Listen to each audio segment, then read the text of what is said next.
Welcome to The Undefined Leader, where we reimagine leadership, redefine work, and get curious. Last episode, we were curious about discipline. And so we went around and thought about the meaning of it, what it meant to us, what it looked like in discipline versus self-discipline. And that conversation really got us going. We've been thinking about it ever since we hit stop record on the last one. And I think we might have gotten a little bit more clarity on what discipline means to us now.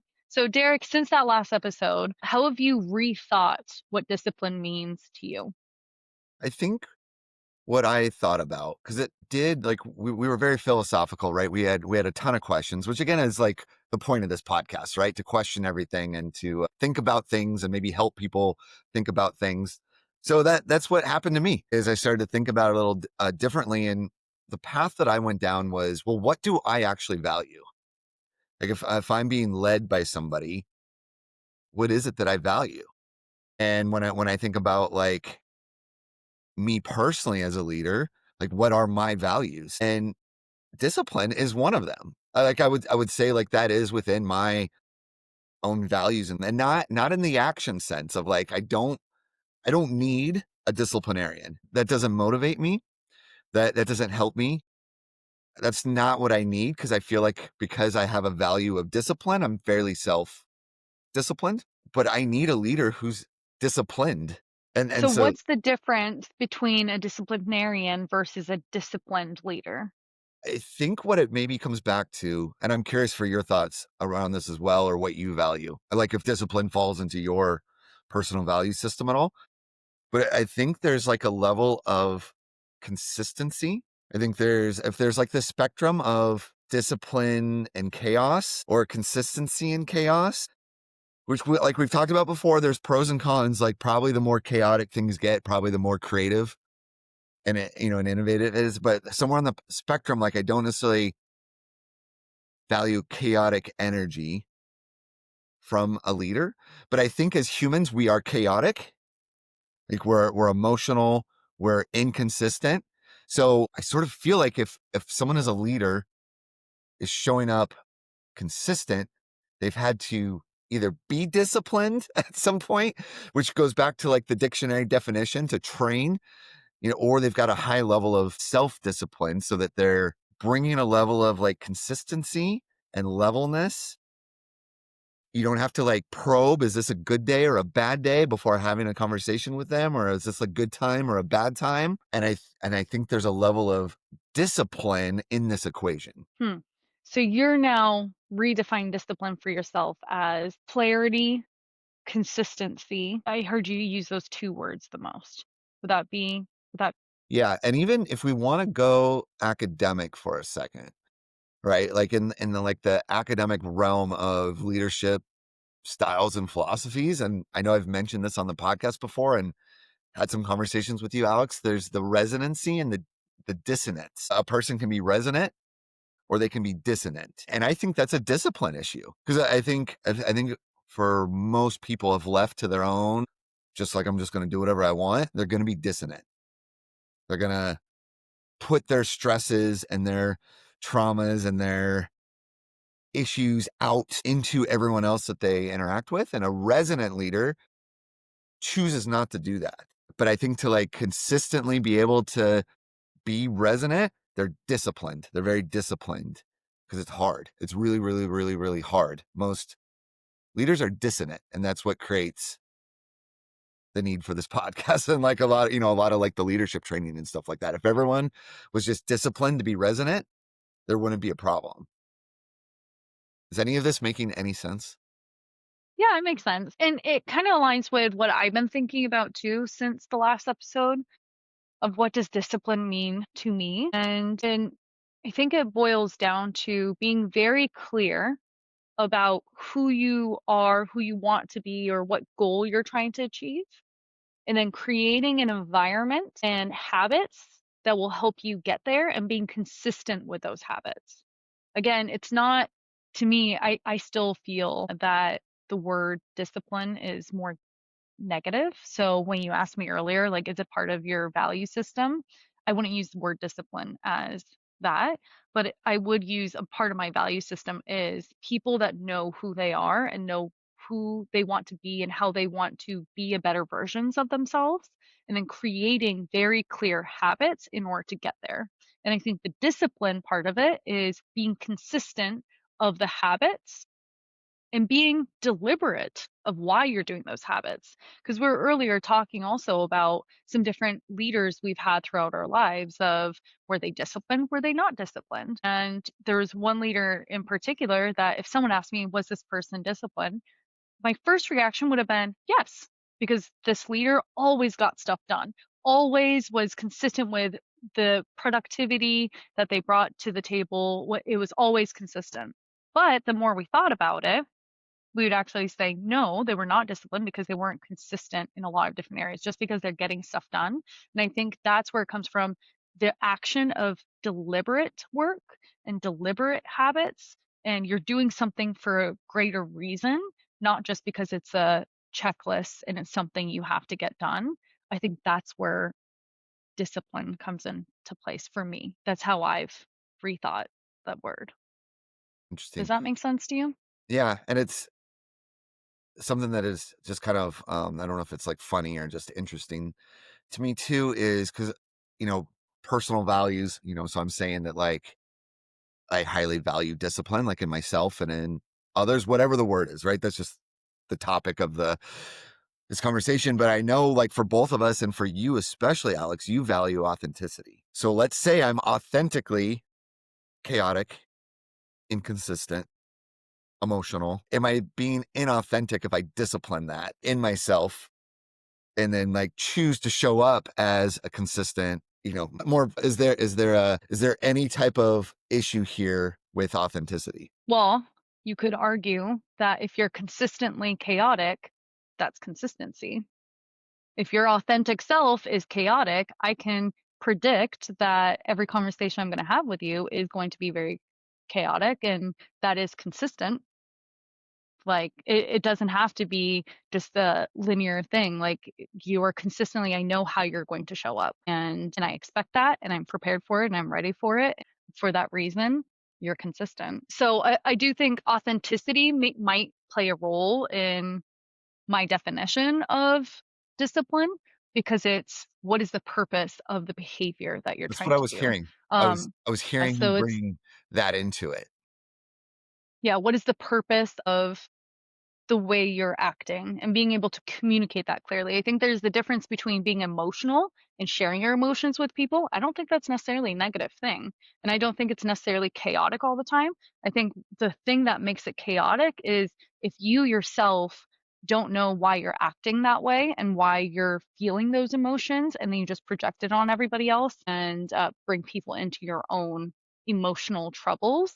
That's different than showing your emotions and being authentic and consistent about it, but with deliberate purpose behind it. You could be so self-disciplined that you become very inauthentic, right? You're like so self-disciplined. I never share anything personal. I never share any vulnerabilities. I never share, due to maybe like a high level of discipline, right? Of I catch myself, right? I have barriers, right? That have either been trained into me because of like other environments and other poor leaders, maybe, or just my home environment and all that, or just like my conceptions too, right? Like, so again, there's probably like a balance here of like no self discipline. We could see that being problematic. And then like too much self discipline. Now we don't know who this person is. Well, I think that's now going into self awareness versus self control.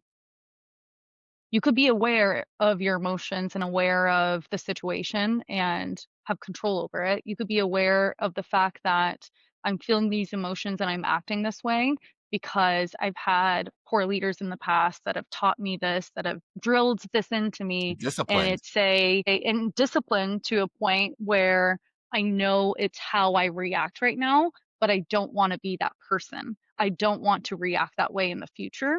And so that's where being that deliberate and self-aware in order to know I may be feeling this way and I'm not going to necessarily project it. And that's the self-control that I'll have, because the discipline part of it again is I want to be a better version of myself, and this is the part that I'm working on, and these are the consistent habits that I'm putting into place in order for me to be the version of myself that I want to be. Yeah, this is the authenticity piece I found interesting because I heard that in your definitions, right? Where you were heavily relying on that, which makes complete sense to me, right? Because that is like a strong value for you, right? So it's gonna be connected into it. And like let's say you're leading somebody and they like never speak up and ask questions, and you're kind of like, hey, like ask more, like, speak up or whatever. And maybe the response is, well, where I worked before, the leader that I had before, like I got disciplined for that. Right now we're getting into our dictionary definition of Mhm. it's a trained, type of behavior. Like we don't, whatever Mhm. it is. Right. So this is another leadership element of this too, of, now we got to do a different type of training, right? Where it's actually like you can be trained. It's okay to speak up because the consequences are actually positive. And I want to bring this back to what you were saying in the last episode. If we place it, and I think like if someone's come out of that environment, it wasn't being punished for questions. It was probably like other things, but like the negative feeling got placed around questions versus as a leader, if we put it more on like the side of things and rewarding positive and put our focus on positive, we're not necessarily disciplining, but we are kind of creating a disciplined ecosystem, right? Or Mhm. culture. I think it's more complex than maybe we first dove into it on the first episode. Yeah. Yeah, for sure. Because even from what you're just describing, I was thinking of you can't expect someone to be their full self and be authentic and ask questions and curiosity if they came from that environment and discipline was as like a punishment, they probably don't feel safe. And when we think of like Maslow's hierarchy of needs, the very first thing is safety. You can't actually get to self-esteem and you can't actually get to your most authentic, pure self where you're innovative and creative and collaborative and all those things if you don't feel safe. And in a workplace, that safety means, am I able to speak up without losing my job? Am I able to question authority and not be punished for it and not get a raise or not get, the X, Y, and Z because of it. And so then if you're in this situation as a leader, the first thing I would think of is, am I creating a safe environment for my team to be able to be their true selves? If that's one of the goals. I think there are many leaders that we could probably talk to and they're like, don't even care if their team is their true self and if they're authentic or not as well. So that's just one of my personal goals as a leader that I try to go towards. Yeah. To kind of circle us in. So I said, out of the gate of this episode, I said like I value a leader that I perceive as being disciplined. Not a disciplinarian, but someone that is disciplined. And I know, like, I've read some statistics too about, like they've done surveys of like, hundreds of CEOs, of like the Fortune 500. Like what do they have in common? Like, is there any kind of like predictor or anything of someone that rises to like the top level? And you do see in those things like a fairly high level of self-discipline, right? Like they get up at the same time every morning. They most of them do work out.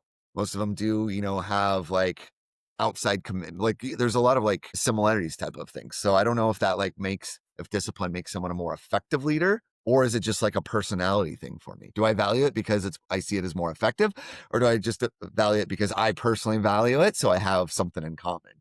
But is that something that you value out of leaders? Is that you see that they're disciplined or no? I just don't like the word discipline. So Structured? I'm What going do to you, what say do you no call it? because of that. Structured? But here are the words that I would call it. I value a person, a leader, or any person that is self-aware.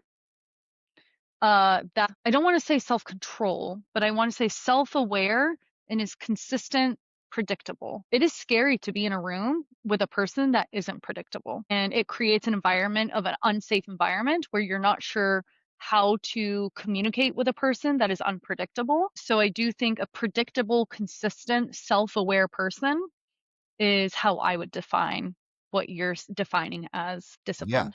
I think I think we're completely on the same page, or where we're hung up is like, what do you call that? And then even how do you, as a leader, how do you get there?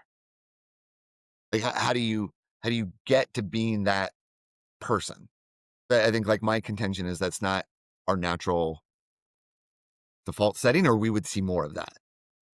And so I think like due to a lack of better words, I'm calling that they've self-disciplined themselves, right? Or they're practicing some type of self. And so I think like awareness is the first piece of it. Like you have to be aware that you aren't that way, or you're aware that you're exhibiting type of those things, but that doesn't mean that you do anything about it, right? It's like a two-step thing in my mind. You first have to be aware, and then step two is then you do something about it. Like awareness Hmm. alone won't solve it. So what is that step two? And if we're striving to be better leaders, what is that step two that follows being aware? That is a good question for our listeners. The undefined leader listeners, if you have the answer to step two or have ideas of what word would you call it, let us know.